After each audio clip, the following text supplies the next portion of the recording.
कैसे आप लोग, उम्मीद है कि आप सब अच्छे होंगे। बच्चों, इससे पिछले वीडियो में हमने क्लास 11th के गणित का एक्सरसाइज 2.2 का 5 तक प्रश्न बता दिए थे। अब हम लोग बच्चों इस वीडियो में प्रश्न संख्या 6 से देखेंगे। तो आइए प्रश्न संख्या 6 को देखते हैं। इसमें कह रहा है कि r बराबर x, x plus 5 such that x belongs to 0, 1, 2, 3, 4, 5 द्वारा परिभाषित संबंध r के प्रांत और परिसर ज्ञात कीजिए। बच्चों, ये मतलब रिलेशन दिया गया है और इसका मतलब ये शर्त दिया गया है, कथन दिया गया है।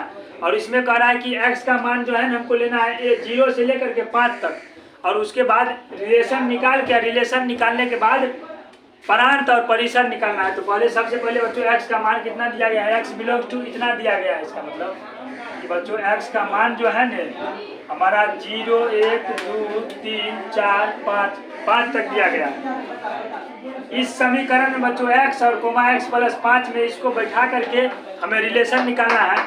तो आइए r बराबर निकालते हैं। सबसे पहले बच्चों हम x का मान लिखते हैं, उसके बाद y का। यहाँ x के जगह तो x है, यानी 0 लेंगे तो 0 होगा, और y के जगह बच्चों x प्लस 5 है। तो x तो हम 0 लिए यहाँ पर, तो 0 में 5 जोड़ेंगे तो हमारा 0 आएगा, तो यहाँ पर 5 लिखेंगे। मतलब 0 में 5 जोड़ेंगे तो हमारा 5 आएगा, तो 5 लिख दिए। उस तरह से बच्चों जब हम 1 लिखेंगे यहाँ पर 1, तो हमारा यहाँ पर भी y हो जाएगा 1 प्लस 5 यानी कि 6 हो जाएगा। उसी तरह जब 2 लेंगे बच्चों यहाँ पर, तो 2 प्लस 5 वहाँ y के मान पर 7 हो जाएगा। उसी तरह जब 3 लेंगे तो 5 और 3 8 हो जाएगा। 4 लेंगे तो 4 और 5 9 हो जाएगा, और 5 लेंगे बच्चों तो 5 और 5 10 हो जाएगा। इसका मतलब बच्चों रिलेशन तो हमारे निकल गया। अब हम लोग इसमें डोमेन और रेंज निकालते हैं। तो हम बताए थे कि अगर x और y रहता है ने, x y इस तरह से दिया रहेगा, तो x वाला पार्ट होता है हमारा डोमेन और y वाला होता है रेंज। तो इसमें x वाला हो जाएगा हमारा डोमेन। तो आइए प्रांत देखते हैं। प्रांत यानी कि डोमेन। प्रांत में बच्चों x वाला जो पार्ट होगा ना वो हो जाएगा हमारा प्रांत। तो 0 है x के जगह, उसके बाद यहाँ पर 1 है, 2 है, 3 है, 4 है, 5 है। x के जगह पर बच्चों 0 हो गया, उसके बाद 1, उसके बाद 3, 4 और 5। तो ये हमारा हो गया। x की जगह जो रहेगा वो हमारा प्रांत हो गया। तो प्रांत हमारा निकल गया। अब परिसर निकालते हैं बच्चों। परिसर को बोलते हैं बच्चों रेंज। रेंज बच्चों y वाले मान को बोलते हैं। तो y के जगह इसमें इस रिलेशन में क्या क्या है, y के जगह 5 है तो हमारा 5 हो जाएगा। यहाँ पर 6 है, 6 हो जाएगा। 7 है तो 7 होगा, 8 है तो 8 होगा, 9 है तो 9, और 10 है तो 10। इस तरह से बच्चों हमारा सवाल कह रहा था कि रिलेशन निकालने के लिए, तो रिलेशन हमारा निकल गया, और उसमें प्रांत और परिसर बोल रहा था तो वो भी हमारा निकल गया। अब बच्चों हम लोग प्रश्न संख्या 7वां पर चलते हैं। बच्चों हम लोग प्रश्न संख्या 7वां पर आ गए। तो 7वां में देखते हैं क्या कर रहा है। 7वां में कह रहा है कि संबंध r बराबर x, x³ such that x संख्या 10 से कम एक अभाज्य संख्या है को रोस्टर रूप में लिखिए। यानी कि बच्चों ये हमको रिलेशन में एक कथन दिया गया है, और इसको बोल रहा है बच्चों रिलेशन निकालने के लिए, यानी रोस्टर रूप में। तो आइए देखते हैं। इसमें बच्चों x, x³ है, और x का मान जो दिया है ना वो 10 से बोला है कम एक अभाज्य संख्या होना चाहिए। तो 10 से कम x का मान क्या हो जाएगा बच्चों। x का मान बच्चों 10 से कम अभाज्य संख्या बच्चों जो एक और स्वयं के अलावा किसी अन्य संख्या से भाज्य नहीं लगता है, वही हो गया अभाज्य संख्या। तो इसमें बच्चों हो जाएगा 2, उसके बाद 2 के बाद बच्चों 3 हो जाएगा। 4 नहीं होगा बच्चों, क्योंकि वो 2 से भी लगेगा, 4 से भी, 1 से भी। तो 5 हो जाएगा बच्चों, क्योंकि 5 1 और 5 से लगेगा। 6 नहीं लगेगा। उसके बाद 7 भी हो जाएगा बच्चों। 7 के बाद 8 9 नहीं होगा। इसका मतलब बच्चों x का मान हमारा 2 3 5 7 आया, और इसमें कहना है इसका मतलब x के मान रख करके रिलेशन निकालने के लिए। तो रिलेशन आसानी से निकल जाएगा। इसमें बच्चों x के जगह दिया है x, और y के जगह x³ यानी कि मतलब x के जगह जो आप रखिएगा उसका क्यूब कर दीजिएगा। तो हम जब 2 रखेंगे बच्चों तो 2 का क्यूब हो जाएगा 2 दूना 4 दूना 8, तो 2 का 8 हो जाएगा बच्चों। जब हम 3 रखेंगे यहाँ तो 3 तिया 9 तिया 27 हो जाएगा। जब 5 रखेंगे तो 5 25 5 125 हो जाएगा।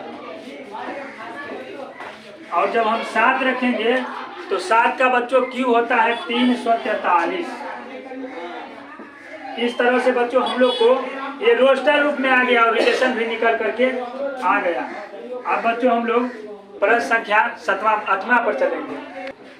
बच्चों हम लोग प्रश्न संख्या 8वां पर आ गए, तो 8वां देखते हैं। 8वां में कह रहा है बच्चों कि मान लीजिए कि a बराबर XYZ और b बराबर 1 2, तो a से b में संबंधों की संख्या। संबंध बच्चों इस बार नहीं बोला, इसमें बोला है संबंध की संख्या, यानी कितना संबंध बन सकता है।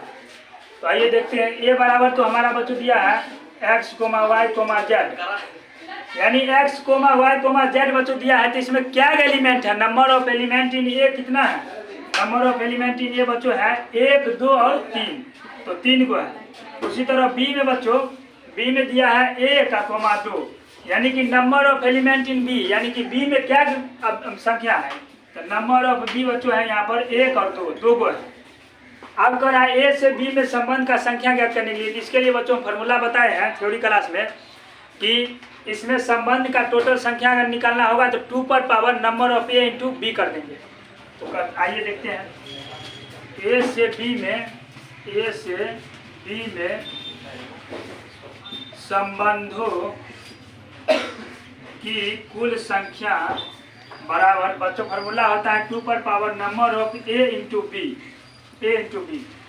तो 2 पर पावर नंबर ऑफ a बच्चों कितना दिया है? नंबर ऑफ a हमारा 3 है, गुने नंबर ऑफ b हमारा 2 है। तो हो जाएगा बच्चों 2 पर पावर 6, और 2 पर पावर 6 का मान होता है बच्चों 2 दूना 4 दूना 8 16 दूना 32 32 दूना 64, यानी कुल मिलाकर जो संबंध का टोटल संख्या बच्चों बनेगा ने वो हमारा 64 बनेगा। इस तरह से हम a से b में संबंध का टोटल संख्या बच्चों निकाल दिए। अब हम लोग बच्चों प्रश्न संख्या 9 पर चलते हैं। बच्चों अब हम लोग प्रश्न संख्या 9 पर आ गए, जो कि हमारे एक्सरसाइज 2.2 का लास्ट सवाल है। तो आइए इसको देखते हैं। इसमें कह रहा है बच्चों मान लीजिए कि r z पर r बराबर a, b such that a, b belongs to z और a माइनस b एक पूर्णांक है। z मतलब बच्चों होता है पूर्णांक, इसको इंटीजर बोलते हैं, उसको सूचित भी z से हम करते हैं। द्वारा परिभाषित एक संबंध है और उसका बोल रहा है r का परांत और परिसर ज्ञात करने के लिए। तो इसमें बच्चों रिलेशन क्या दिया गया देखते हैं। r z पर बोल रहा है बच्चों r बराबर कितना? तो r बराबर कथन में दिया है a, b such that a और b जो है ना बिलोंग्स टू z है। a और b जो है ना वो z का एलिमेंट है, और a माइनस b जो है ना वो भी एक पूर्णांक है। क्योंकि बच्चों जब हम पूर्णांक को पूर्णांक से घटाते हैं तो हमारा पूर्णांक ही आता है। तो इसमें बच्चों a और b, a b जो है ना a b कह रहा है कि बिलोंग्स टू z, यानी कि a बच्चों बिलोंग टू z कर रहा है। इसका मतलब बच्चों हो गया कि a भी पूर्णांक है, a हमारा पूर्णांक है, और b बिलोंग टू z कर रहा है। इसका मतलब बच्चों b भी हमारा पूर्णांक है। अब बच्चों कह रहा है कि हमारा रिलेशन यानी कथन दिया गया है कि a, b दिया है ना इसमें, तो a जब हमारा पूर्णांकीय होगा और b हमारा पूर्णांकीय होगा तो रिलेशन किस तरह से बनेगा बच्चों? रिलेशन बनेगा एक जगह हम a डालेंगे तो a हमारा पूर्णांकीय है, a पूर्णांक के बराबर है ना तो पूर्णांक हो गया। और जब b इसमें डालेंगे तो b की बोल रहा है, b भी बोल रहा है बच्चों पूर्णांकीय है, पूर्णांकीय है। इसी तरह बच्चों और हम करते जाएंगे ना आगे, तो ये हमारा पूर्णांकीय आएगा, x के जगह भी पूर्णांक आएगा, y के जगह भी, यानी कि a के जगह भी और b के जगह भी पूर्णांकीय आता चला जाएगा वो अंत तक। जैसे ग्राफ के माध्यम से हम देखते हैं बच्चों, जैसे यहाँ 0 है, 1 है, 2 है, 3 है, यहाँ -1 -2 और -3 है। इसमें ग्राफ में बच्चों अगर पूर्णांक में से पूर्णांक को घटाएंगे नहीं तो हमारा पूर्णांकीय आएगा। तो जब हमारा x भी पूर्णांक आएगा, y भी पूर्णांक आएगा, तो हम बताए हैं कि जैसे x और y रहता है नहीं तो ये वाला जो हो गया ये हमारा डोमेन रहता है और ये हमारा रेंज रहता है। तो डोमेन मतलब हुआ परांत, तो इसमें परांत और परिसर बोल रहा है निकालने के लिए। तो परांत बच्चों इसमें लिख सकते हैं, क्योंकि x और y के जगह हमारा पूर्णांकीय आ गया तो हम डायरेक्ट लिख सकते हैं कि परांत तथा परिसर भी पूर्णांक ही होगा। अतः लिख सकते हैं, अतः इसका परांत तथा परिसर भी पूर्णांक होगा। यही हमारा आंसर हुआ बच्चों। प्रांत और परिषद दोनों निकल गया, वो भी पूर्णांकीय होगा। उसके बाद बच्चों हमारा प्रश्न संख्या एक्सरसाइज 2.2 तो खत्म हो गया। अब इसके बाद बच्चों हम लोग अगले वीडियो में मिलते हैं एक्सरसाइज 2.3 में। तब तक के लिए धन्यवाद।